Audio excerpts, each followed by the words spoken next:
नमस्कार दोस्तों, चलिए जानते हैं देश और दुनिया की आज की ताज़ा बड़ी और महत्वपूर्ण खबरों को। लेकिन उससे पहले वीडियो को लाइक कमेंट जरूर करें और साथ ही ये भी बताएं कि आप इस वीडियो को किस राज्य और किस जिले से देख रहे हैं।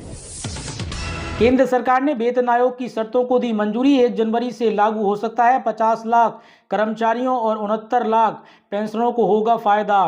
केंद्र सरकार ने मंगलवार 28 अक्टूबर को 8वें वेतन आयोग के टर्म ऑफ रेफरेंस यानी शर्तों को मंजूरी दे दी है। अब कमीशन के गठन के बाद ही अपनी सिफारिशें 18 महीने के अंदर देगा। इसके बाद 1 जनवरी 2026 से नया वेतनमान लागू हो सकता है। मोदी कैबिनेट ने किसानों के लिए खोला पिटारा, कर दिया 38,000 करोड़ की सब्सिडी का ऐलान। नोएडा इंटरनेशनल एयरपोर्ट का होगा विस्तार। 1857 हेक्टेयर जमीन का होगा अधिग्रहण, अधिसूचना जारी। मोहन यादव का बड़ा ऐलान, सरकारी नौकरी के लिए होगा एक ही एग्जाम। मध्य प्रदेश के मुख्यमंत्री मोहन यादव ने राज्य कर्मचारी संघ द्वारा आयोजित दिवाली मिलन समारोह में शामिल हुए। यहां पर मुख्यमंत्री ने ऐलान किया कि प्रदेश में रोजगार के लिए अलग अलग परीक्षाएं होती हैं, इनमें समय लगता है, जिससे रोजगार मिलने में देरी होती है। हमने तय किया है कि यूपीएससी की तर्ज पर एक ही एग्जाम कराएंगे। पीएम किसान सम्मान निधि योजना को लेकर बड़ा अपडेट। पीएम किसान सम्मान निधि योजना की 21वीं किस्त नवंबर में जारी हो सकती है। पीएम मोदी करीब 10 करोड़ किसानों के खाते में 2-2 हज़ार रुपये ट्रांसफर करेंगे। बीकानेर में बन रहा है दुनिया का सबसे बड़ा सोलर एनर्जी पार्क। 2450 मेगावाट होगी बिजली उत्पादन की क्षमता। राजस्थान के बीकानेर जिले में बन रहा है पूगल सोलर पार्क। दुनिया का सबसे बड़ा सोलर एनर्जी प्लांट होने वाला है। इस पार्क की एक विशेष बात यह है कि यहाँ पर 5000 मेगावाट की बैटरी एनर्जी स्टोरेज सिस्टम लगेगा, जो देश में पहली बार होने जा रहा है। नहीं चलेगी कामिल फाजिल की डिग्री। यूपी सरकार ने सख्त किए नियम। अब मदरसों में पढ़ाएंगे केवल TET qualified teacher. Ration card धारकों के लिए बड़ी खबर। ई-केवाईसी न कराने पर राशन से होना पड़ेगा वंचित। सरकार ने उठाए सख्त कदम।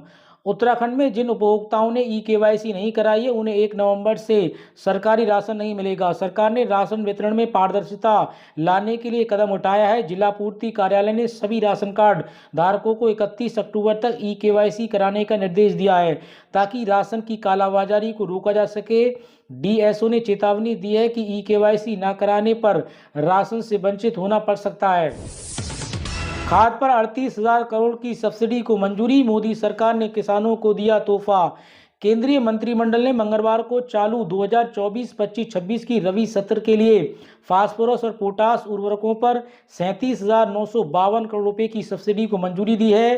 केंद्रीय कैबिनेट की बैठक के बाद इसकी जानकारी केंद्रीय मंत्री अश्विनी वैष्णव ने प्रेस कॉन्फ्रेंस कर दी। बांग्लादेश ने भारत के पूर्वोत्तर राज्यों को अपना हिस्सा दिखाया। मोहम्मद यूनिस ने पाक आर्मी जनरल को विवादित नक्शा गिफ्ट किया। देश के 53वें चीफ जस्टिस बनेंगे जस्टिस सूर्यकांत। सीजीआई बीआर गवई ने नाम की सिफारिश की। 14 महीने का होगा कार्यकाल। एमपी के किसानों के लिए बड़ी खुशखबरी। सिर्फ 5 रुपये में मिलेगा बिजली कनेक्शन। मध्य प्रदेश के घरेलू बिजली कनेक्शन को अब 5 रुपये में दिया जा रहा है। कंपनी ने अब तक 13,091 नए संयोजन दिए हैं। अयोध्या में राम मंदिर का कंस्ट्रक्शन पूरा। पारकोटे के 6 मंदिर बने। जटाऊ और गिलहरी की मूर्ति लगी। पीएम मोदी 25 नवंबर 2025 को ध्वज लगाएंगे। दिल्ली के स्कूलों में 6 साल के बच्चों को ही मिलेगा पहली क्लास में दाखिला। अगले साल से लागू फैसला। राजधानी दिल्ली के स्कूलों में शैक्षणिक सत्र 2026-27 के बाल वाटिका और पहली कक्षा में दाखिले के लिए उम्र सीमा में बदलाव किया गया है। अब पहली कक्षा में दाखिले की आयु 6 से 7 वर्ष निर्धारित की गई है। महागठबंधन इंडिया में हर घर में एक सरकारी नौकरी का वादा। तेजस्वी यादव ने घोषणा पत्र जारी किया। बिहार कांग्रेस अध्यक्ष और प्रभारी मंच पर नहीं दिखे। एनडीए को 20 साल दिए, महागठबंधन को 20 महीने दीजिए। तेजस्वी यादव ने बिहार की जनता से की अपील। तेजस्वी यादव ने बिहार की जनता से एनडीए को 20 साल और महागठबंधन इंडिया को 20 महीने देने की अपील की। उन्होंने वर्तमान सरकार पर अपराध और भ्रष्टाचार को बढ़ावा देने का आरोप लगाया। तेजस्वी यादव ने कहा कि अमित शाह का बयान बिहार में औद्योगिक स्थापित न करने की मंशा दर्शाता है। उन्होंने दावा किया कि जनता बदलाव के लिए तैयार है, लेकिन बिहार को ठेंगा दिखाया जा रहा है। ड्रीम 11 ने 11 देशों में गेमिंग प्लेटफॉर्म लॉन्च किया। यहाँ बिना पैसे वाले गेम ऑफर कर रही है कंपनी। मनी बेस्ड गेमिंग पर बैन का असर। सरकारी कर्मचारियों को सीएम का बड़ा तोहफा, मानदेय बढ़ाया, नई दरें अप्रैल 2025 से लागू, खाते में बढ़कर आएगी सैलरी। हिमाचल प्रदेश के विशेष पुलिस अधिकारियों, एसएमसी शिक्षकों और मिड डे मील के कार्यकर्ताओं के लिए खुशखबरी है। सरकारी कर्मचारियों के बाद अब राज्य की सुखविंदर सिंह सुक्खू सरकार ने इन कर्मचारियों का मानदेय बढ़ा दिया है। नई दरें अप्रैल 2025 में लागू होंगी। ऐसे में एरियर भी मिलेगा। इसके अलावा अनुबंध कर्मियों को 15 दिन का पैतृत्व अवकाश देने का भी फैसला कैबिनेट बैठक में लिया गया है। बैठक में सहायक स्टाफ नर्स की नियुक्ति के लिए स्वास्थ्य विभाग ने प्रस्ताव को सैद्धांतिक रूप से मंजूरी दे दी है। इसके तहत 400 स्टाफ नर्सों की भर्ती होगी और 25,000 रुपये प्रति महीने का मानदेय मिलेगा। नवंबर में 11 दिन बैंक बंद रहेंगे। 5 रविवार 2 शनिवार के अलावा अलग अलग जगहों पर 4 दिन बैंकों में कामकाज नहीं होगा। आज सोना 3,034 रुपये और चांदी 3,135 रुपये सस्ती हुई। 8 दिन में गोल्ड की कीमत 11,541 रुपये और चांदी की 27,334 रुपये कम हुई। करोड़ों किसानों के लिए बड़ी खुशखबरी, आएगी पीएम किसान सम्मान निधि योजना की 21वीं किस्त। केंद्रीय कृषि मंत्री शिवराज सिंह चौहान ने कहा कि पात्र किसानों के खाते में जल्द 2,000 रुपये की किस्त डाली जाएगी। इसके लिए राज्य सरकारों को आवश्यक औपचारिकताएं पूरी कर सूचनाएं दिल्ली भेजने को कहा गया है। हरियाणा के लाखों सरकारी कर्मचारियों के लिए बड़ी खुशखबरी, 6 लाख कर्मचारियों के पेंशनरों को बड़ी सौगात, डीए में वृद्धि, 3 महीने का एरियर। वित्त विभाग का आदेश जारी, नवंबर में खाते में बढ़कर आएगा वेतन। लाड़की बहनों के लिए बड़ी खुशखबरी, ई-केवाईसी की चिंता हुई दूर, सरकार ने लिया सबसे बड़ा फैसला। महाराष्ट्र सरकार की महत्वाकांक्षी मुख्यमंत्री माझी लाड़की बहन योजना की ई-केवाईसी को लेकर बड़ी खबर सामने आई है। रिपोर्ट्स के मुताबिक लाडली बहनों की ई-केवाईसी प्रक्रिया को फिलहाल के लिए स्थगित करने का निर्णय लिया गया है। ये फैसला ऐसे समय में लिया गया है जब बड़ी संख्या में लाभार्थी महिलाओं ने ई-केवाईसी प्रक्रिया पूरी करते समय तकनीकी समस्याओं और ऑनलाइन सत्यापन के दौरान बाधाओं की शिकायत की। देश के किसानों के लिए एक और बड़ी खुशखबरी, सभी को डीएपी, यूरिया और पोटाश अन्न खाद फ्री मिलेंगे। देश भर के किसान भाइयों के लिए केंद्र सरकार ने एक बड़ी ऐतिहासिक योजना की घोषणा की है। खेती की लागत को कम करने और किसानों को आर्थिक रूप से मजबूत बनाने के लिए अब सरकार किसानों को डीएपी, यूरिया, पोटाश और अन्य उर्वरक मुफ्त में देगी। ये योजना छोटे और सीमांत किसानों के लिए किसी वरदान से कम नहीं होगी, क्योंकि अब खेती पर आने वाला खर्च काफ़ी कम हो जाएगा। बिहार में महागठबंधन का घोषणा पत्र जारी, सरकारी नौकरी, बिजली और माई बहन योजनाओं का वादा। बिहार विधानसभा चुनाव के लिए महागठबंधन ने पटना में अपना साझा घोषणा पत्र तेजस्वी प्रेरण पत्र जारी कर दिया है। इसमें हर घर को सरकारी नौकरी, भूमिहीन परिवारों को 5 डिसमील जमीन और 200 यूनिट मुफ्त बिजली जैसे बड़े वादे किए गए हैं। ये घोषणा पत्र आरजेडी और कांग्रेस समेत सभी घटक दलों के नेताओं ने मिलकर जारी किया है, जिसमें मुख्य रूप से नेता प्रतिपक्ष तेजस्वी यादव के प्रण शामिल हैं। राशन ना मिलने पर तुरंत करें शिकायत, खाद्य आपूर्ति विभाग ने उपभोक्ताओं के लिए जारी किया toll free number. Himachal Pradesh के राशन कार्ड उपभोक्ताओं के लिए बड़ी राहत की खबर है। अब अगर किसी को राशन नहीं मिल रहा है, राशन की पर्ची गायब हो या प्री पेमेंट समय पर नहीं खुला है, तो उसकी शिकायत टोल फ्री नंबर 1967 पर कर सकते हैं। खाद्य आपूर्ति विभाग ने उद्यमों की सुविधा के लिए ये नंबर जारी किया है। 55 रुपये महीने में मिलेगी 3,000 पेंशन, प्रधानमंत्री श्रम योगी मानधन योजना में करें निवेश। हर महीने 3,500 तक की पेंशन का लाभ कम आय वर्ग के वरिष्ठ नागरिकों के लिए सरकार ने मासिक पेंशन योजना लागू की है। इस योजना के तहत योग्य बुजुर्गों को 3,500 तक की पेंशन सीधे उनके बैंक खाते में दी जाएगी। खासकर बीपीएल परिवारों को और कम आय वाले नागरिकों को इस योजना से राहत मिलेगी। इससे बुजुर्गों को अपने दैनिक खर्चों के लिए किसी पर निर्भर नहीं रहना पड़ेगा और वे आत्मनिर्भर जीवन जी सकेंगे। साल 2025 में सरकारी कर्मचारियों के रिटायरमेंट के नियमों में बदलाव, पेंशन से लेकर भत्ते तक बदल गए 5 नए नियम।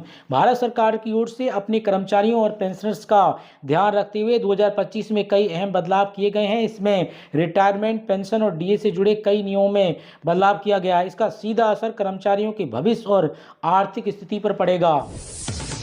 राजनीतिक दलों को एआई टूल के दुरुपयोग पर चेतावनी। बिहार चुनाव से पहले चुनाव आयोग की बड़ी सख्ती। चुनाव आयोग ने कहा है कि कृत्रिम रूप से तैयार या प्रसारित की गई जानकारी एक गहरा खतरा और चुनौती है, क्योंकि उसमें सच की तरह दिखाने की क्षमता होती है। ये परामर्श आयोग ने संविधान के अनुच्छेद 324 के तहत अपने संवैधानिक अधिकारों का प्रयोग करते हुए जारी किया है।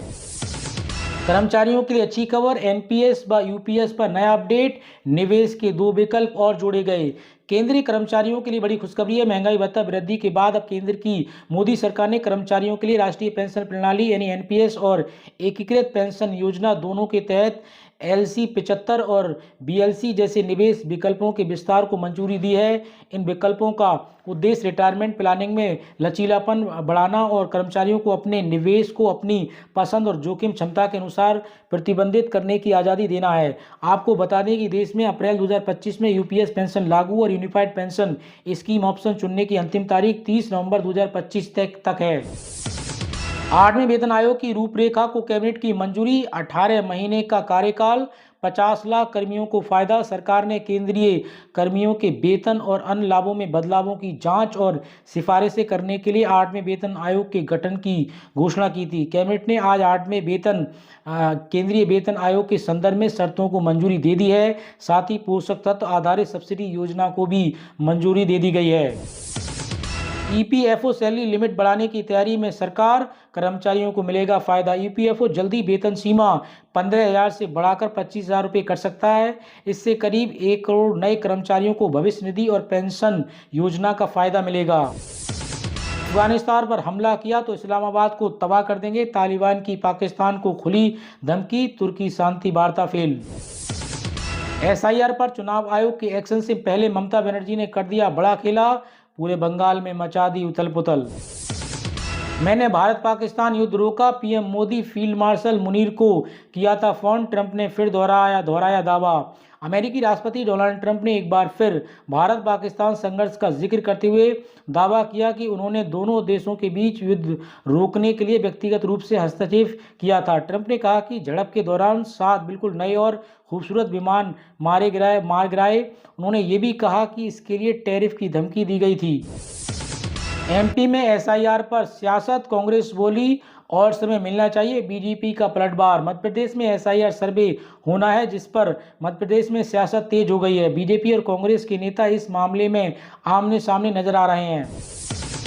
चक्रवात मोथा का कहर। भारी बारिश और तेज आंधी से तबाही। पूरे आंध्र प्रदेश में अलर्ट। तेज गति से आगे बढ़ रहा चक्रवात मोथा आंध्र प्रदेश के तट से टकराया, जिससे भारी बारिश और तेज हवाएं चली। कई उड़ानें और ट्रेनें रद्द कर दी गईं और मौसम विभाग ने अगले 24 घंटों के लिए चेतावनी जारी की है। इस तूफान का असर उत्तर भारत तक भी पहुंचने की संभावना है, जिससे कई राज्यों में बारिश हो सकती है। तो दोस्तों, देश और दुनिया की आज की खबरों में इतना ही। और अधिक खबरें जानने के लिए आप भारत न्यूज़ 92 के साथ जुड़े रहिए।